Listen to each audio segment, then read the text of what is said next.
Hey there, welcome to Spiral Path Arts. I am Beth, and I'm here to share my love of living a creative life and making art and all those kinds of fun things.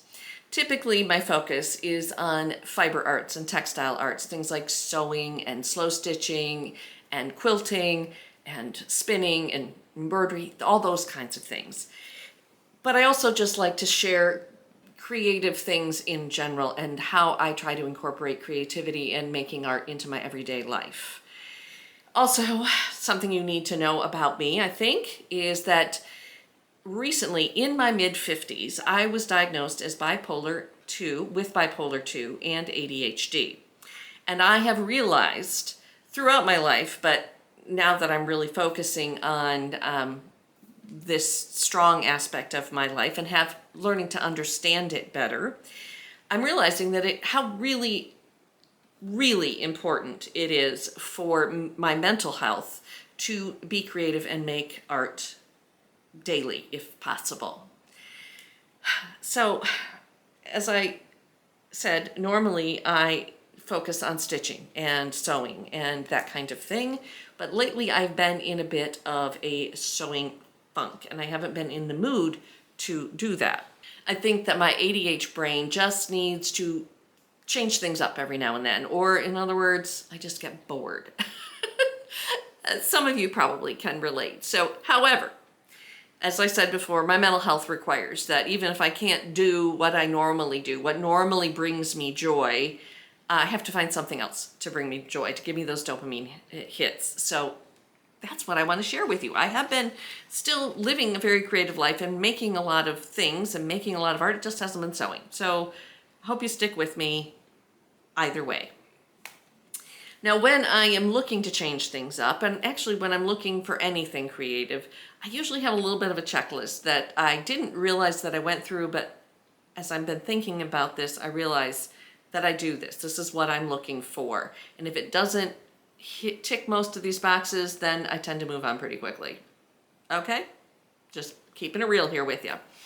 First of all, I need something that's mindfully relaxing and calming and has a lot of repetitive emotions. So everything from slow stitching to doodles. Those types of things. You know I love color, I love pattern, I love texture. So if it has all of those, it's also a winner for me. Next, I do always like to learn a new skill or a new technique or improve on one that I've worked on in the past, or revisit something that I've worked on in the past and see if I can do it better. It's a bonus if it can be done on the couch or in a chair and not in here, because often when I'm in a bit of a creative funk, I struggle to come into my art space, into my studio, and go to work. In a previous video, I talked about how this year I am monthly or every other month or so picking a new skill or a new thing that I want to get better at, and I want to practice on develop a daily practice around that medium or that thing. And so since February's thing was watercolor painting. And for a while there, I had a little place set up in the other room, in my back room, with some, pads of paper, all the things I needed to just sit down, and whenever inspiration struck or when I had a few minutes, I could sit down and put some paint on paper and play. And that worked really well for me because I didn't have to feel like I was coming in here to paint. I could just sit down and throw some paint on a paper and practice a new technique if there was a video I watched or a book I had or something. We'll get to all that in a moment. But I soon realized, as I really started to enjoy it and do it more and more and want to get better at it, that I'd outgrown that little space in the back room. I didn't have room for all the things that I wanted to work with. So I moved it back in here and I rearranged some things in my art room to make space. And it's really worked out well because I can spread out my supplies, I can spread out my books and all my stuff here on my big table, and also have access to all my other supplies, all my mixed media, pencils and pens and whatever that might be over there in the closet of requirement or behind me on these shelves. It's all here if I get inspired to add something else to one of my paintings. So that's really worked out well for me. I want to show you some of my paintings and hopefully maybe show a little bit of improvement over time that I have achieved. Let's hope. So let's begin at the beginning when you're watercolor painting. And this is just my techniques and this is just my process. So take that as you will. Swatches, swatch sheets, all the different kinds of paint that I have, just to know, because quite often when you're looking at you know, a tin of paints or tubes of paint, you don't know what the colors are. So I'm making swatch sheets of the different paint pans that I have accumulated over time, but also mixing swatches as well. So if I'm looking for a particular color, I can find it on one of these sheets and know what I did to get that color to start with, or what colors I have in my collection. So that's been very helpful. Also, making these swatch sheets is fairly mindless, very repetitive, and the bonus at the end is I have something very useful that I can refer back to. So, like everyone else, I get a lot of inspiration from other YouTubers, and so two that have stood out for me over this little period of time have been Diane Anton and Denise Love, and I will link both of their channels in the description below so that you can check them out if you're interested. Now, to start off, I started out with Diane, and I should show you this side first. She has inspired me to try to move away a little bit from realism, although she's done some really cute, realistic things, and I've learned a lot. She's done a lot of leaves. I'm getting much better at leaves. But she's inspired me to move away from more realistic paintings to more whimsical paintings, and like these feathers, for instance. This is my first attempt at the feathers, and they're okay, but they're not great. And then I tried again, try again, and I liked my second attempt with the feathers, and then adding some pen and ink and other things to them. And then she really inspired me to embrace a more abstract approach and layers and texture, because you know, this is what I'm looking for, right? This kind of thing. And cute little birds. I do love a cute little bird, and this is actually done from, if you watched my last video with the fabric birds, I used that bird template, traced it, and did a painting with it. So, and I have another one that I started, but I haven't finished yet. And so these are some of the things that I was inspired to do through Diane's work. And this book was one that she recommended, and it is Creative Abstract Watercolor by Kate Rebecca Leach, and I really, really love this book. And this book, again, it has a lot of good techniques and on how to, you know, do different things with watercolor, which I, you know, is useful as a new watercolorist. And it also has projects. So, for instance, I used these instructions and to make some abstracts. But because YouTube loves an algorithm, I found Denise Love, and she has this really happy, bubbly, fun kind of approach, and she's just fun to watch. And she also recommended this book, the Abstract Watercolor book, in one of her videos, but she took it kind of a step further because she does a lot of mark making in multimedia or mixed media mark making, and using different mediums and using stencils and things like that So I was inspired to do more of that. And this has been a joy. And I really enjoy her videos as well.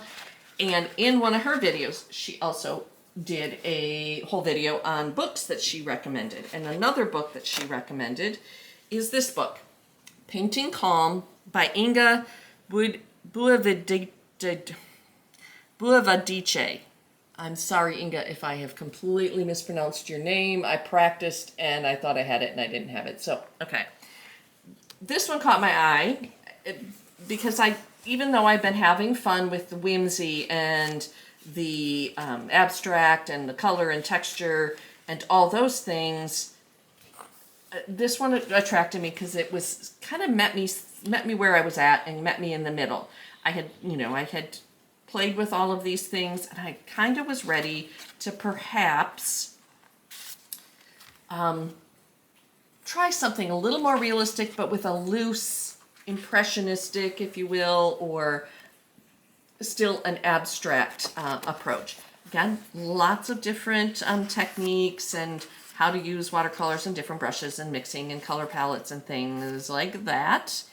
And which most books have, but she has they're all very good. And this is about being inspired by nature, which again ticks some of my boxes of, I like that kind of thing. I have a ginkgo tree in my yard. Maybe I'll do some of that. So as taking inspiration from this book, I decided to give it a try. And so here's an example. This is actually the cover image as well, but my own version of it and my own color palette. And then this one I had done in one of my old books. I had done this scene with trees, with pine trees, and I was playing with this technique. It's a wet on wet, and you let the colors drip and all the things. And I was like, ooh, I actually like the way that those colors bloomed and did the things. So I was like, oh, I really like that. And then I flipped to this page, and I was like, oh, I really like, that's kind of similar. So I did my own version, and I think it turned out pretty cool. And then I went back to what I'd done in the sketchbook, combined the two, and kind of have this Aurora Borealis painting. I think I'm slowly getting better, right? I hope so. And I had tried florals in the past and landscapes with mixed to poor results. And here were some of my early floral experiments. And getting a little bit better. And getting a little bit better. I need to practice still more with the florals. Okay, so that's where we're at with some of that. But of course, now I was kind of finding myself maybe getting into a bit of a rut with some of these, because my brain has been particularly jumpy lately. And I've learned to not fight it, to just allow my brain to play in this way. And that allows it, once it kind of gets it out of its system, if you will, then I'm allowed to control it better in other situations. So that's kind of where we're at. Like, let the brain and the body get its wiggles out, and then I can focus when I need to focus on other tasks, non-creative tasks. But it's typically, my brain is, when it's in this kind of mode, I get bored. Okay, I've done it. I've done the things in the book. Blah, blah, blah. It's time to do something different. My mind went back to the Zentangles and the doodles that I used to do. and it was probably early 2000s, 2010s, somewhere in there. And I had dug out some of my old sketchbooks, let's move these aside, that I found, and opened them up and found some of my old doodles. Because I was looking for inspiration, for things that I could use in these new works. So I was flipping through here. You know, some of these I colored with markers and things.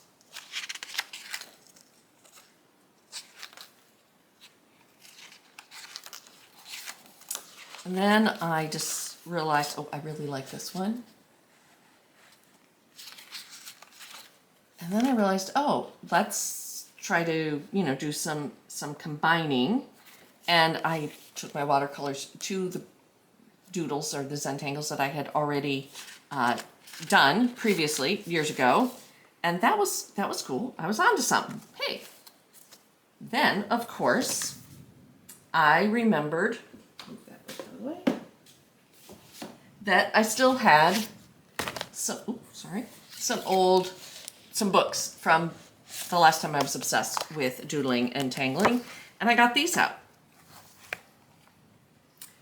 And that, in addition to my goal for 2025 of use up and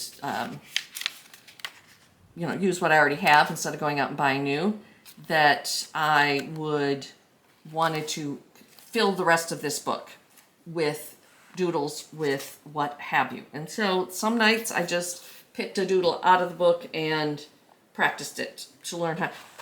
This one is my bathroom tile. It actually is an actual tangle or doodle or whatever, because it's on the cover of one of my books here.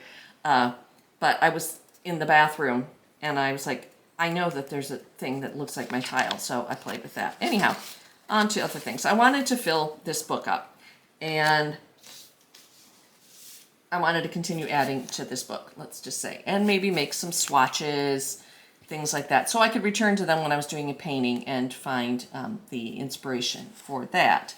I thought to myself that maybe I would do like individual little squares and punch a hole in them and put them on a binder ring.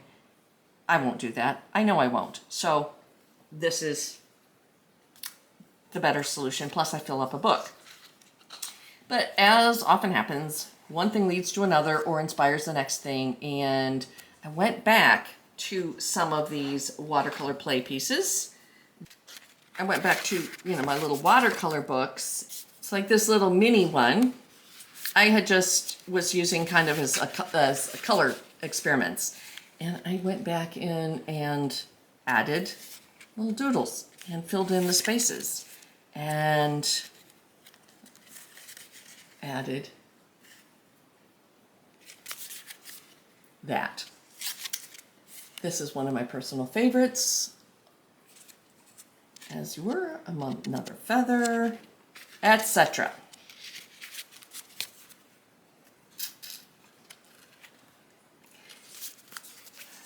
So these were very much like some of the earlier pieces that I had done, but slightly different, because when I began this journey, I was mainly like filling in negative spaces or adding doodles to something, you know, I was filling in the negative spaces and outlining between the colors and that type of thing. But now I was looking at the entire piece as a blank canvas, the watercolor. So these little swatches were just like the background, the blank background, except they weren't blank, right? Right. I believe some people call this like reverse coloring. Then I was really intrigued by filling the entire page with, stick that aside, with filling the whole page with a doodle, with a tangle, or, yeah, edge to edge. And so I sat and did that for a couple days and just kept adding different different patterns that I found in the book or found online or Instagram or Pinterest or what have you. And then after, like this one, I just got really mesmerized with this particular pattern, and that led me to want to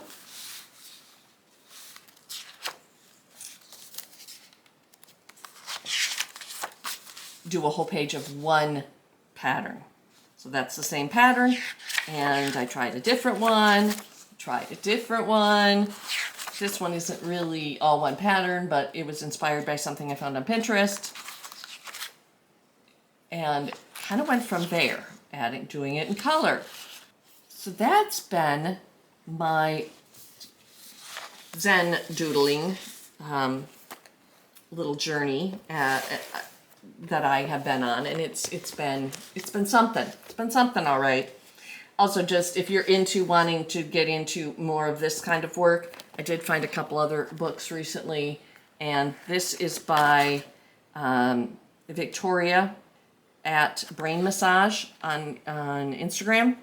This one is Zenbook Patterns, and it's just more user-friendly and direct than the other books that I have, although those are, very good books. This one gives you the step-by-step of how to do each pattern and a place right on the page to practice it, and I really have enjoyed that. I played with scale, doing, a large version and a small version on some of these, and shading and things like that. So this is a good book. I'm not going to link. I can link to her Instagram, but I don't do affiliate links with Amazon. So there you have it. It's another one, a book from them that again is more of the reverse coloring. I can doodle on these. It's just like what I was doing in my books, but I can take this with me, I suppose, and just fill in. It's not an instruction on how to do the different tangles as much as it is color these in or use these spaces. I haven't really played with this one yet. Okay. Again, another one, just all one color, added some white pen, and more little birds. More Diane Anton little birds. So there you go. There is that. As an aside, or a controlled ramble, if you will, I found when I was looking for all these other sketchbooks, I found a whole basket of old sketchbooks, and I found in here these inspiration boards, if you will, or Pinterest before the internet had Pinterest. And it was really interesting to flip through these and see if at all my style, my aesthetic had changed. And not too surprisingly, it really hasn't. This big one, there's a lot of different things in this big one.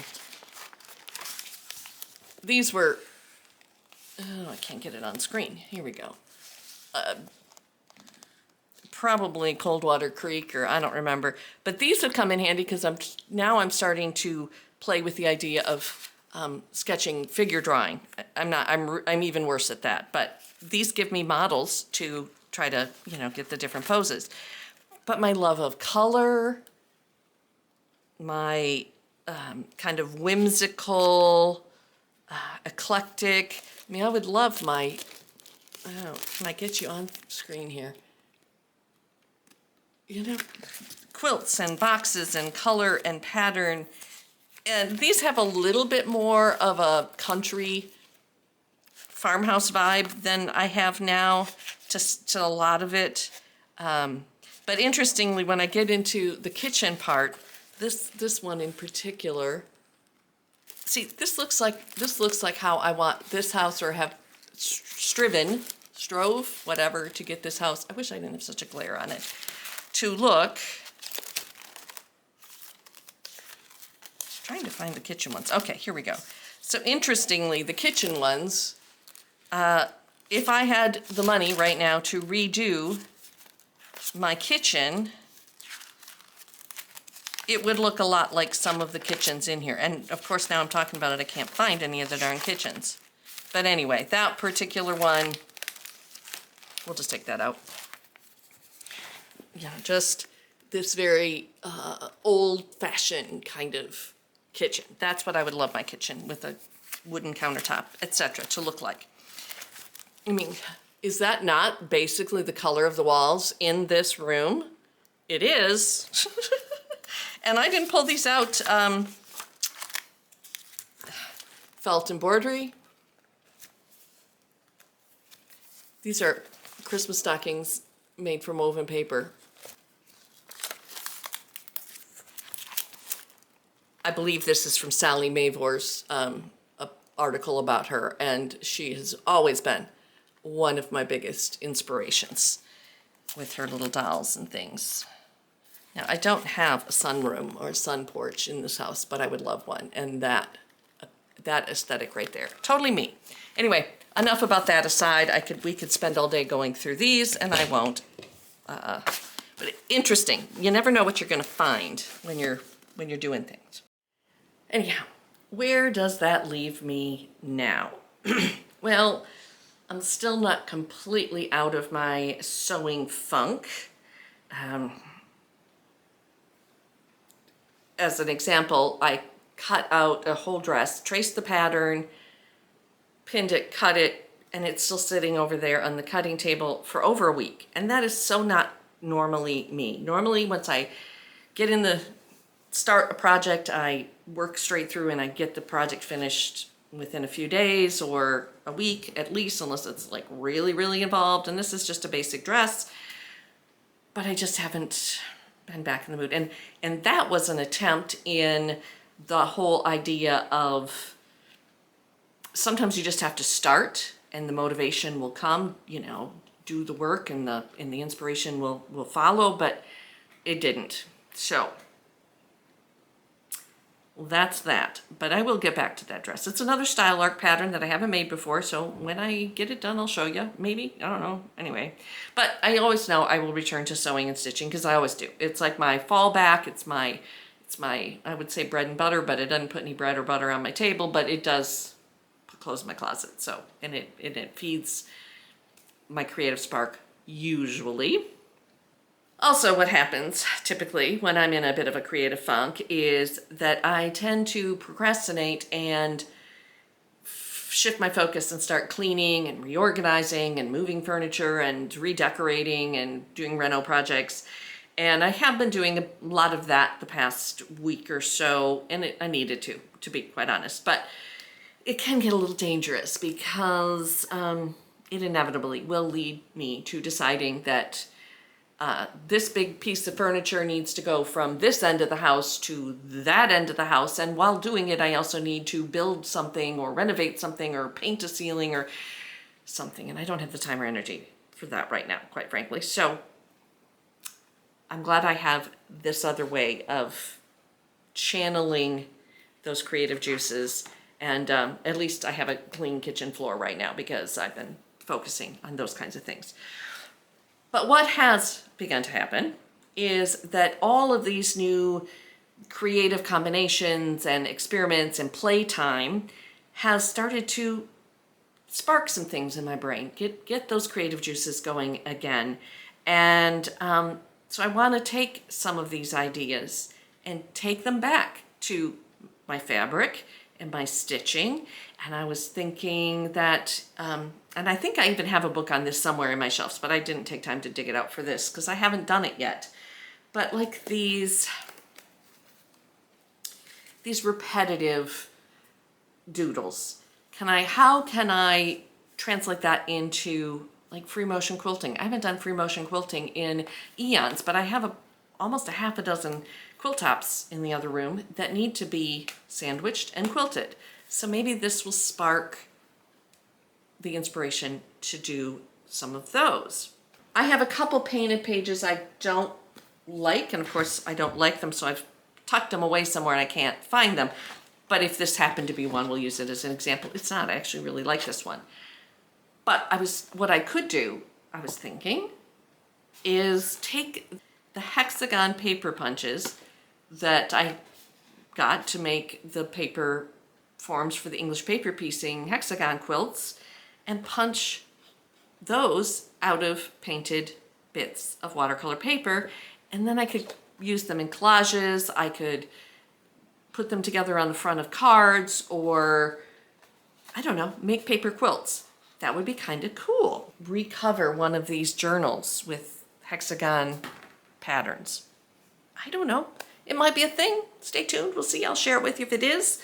As you can see, just because you're not in the mood right now, or I wasn't in the mood right now to do what I normally do, that doesn't mean that I can't do something artistic or creative or get those muscles working in a different way. I mean, we know that athletes often will change up their routine, their workout, because doing the same workout or the same movements over and over again not only risks, getting repetitive stress injuries, but their strength and endurance doesn't improve as well as it does if they switch it up regularly. Well, our creative muscles as artists work the same way. So we need to switch things up every now and then. And so we can begin to see our materials in a different way.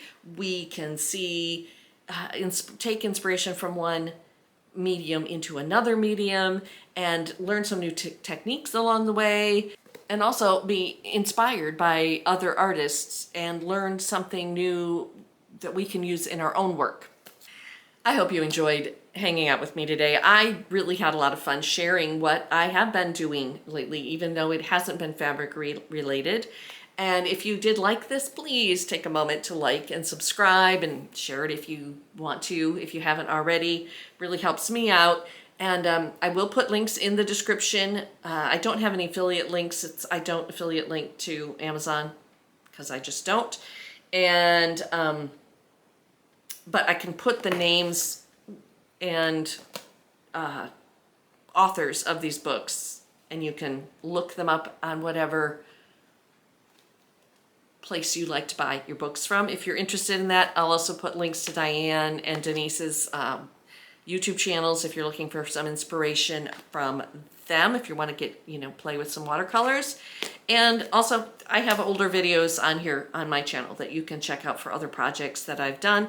If you're not into painting and doodling and you want to see some more stitching stuff, there's lots of those. So go check out the, I think I have a whole playlist that's sewing projects, so you can check that out. But anyway, thanks for being with me today. It's kind of a gloomy, rainy, overcast, yucky Sunday afternoon, and we had some big storms. So it's just what I'm going to stay in here today and play. Anyhow, peace out. Love you lots. Take care of yourself, and we'll see you soon. And if you came for cat content, just a quick update from the last video. As of this moment, still no kittens. This is the longest pregnancy since my last pregnancy. And that was 28 years ago. Yeah. So I can't believe she hasn't had kittens yet. But before I came in here and set up all the lights and the cameras, she was in the nesting box, in the birthing box, kind of scratching around. So it's got to be soon, right? Tell me it's got to be soon, because I'm getting very, very impatient waiting for these kittens. Anyhow, so if by the time I get this edited, there are kittens, I will pop them in right now, some pictures of kittens. But the chances are it's just another big, fat, pregnant cat. All right.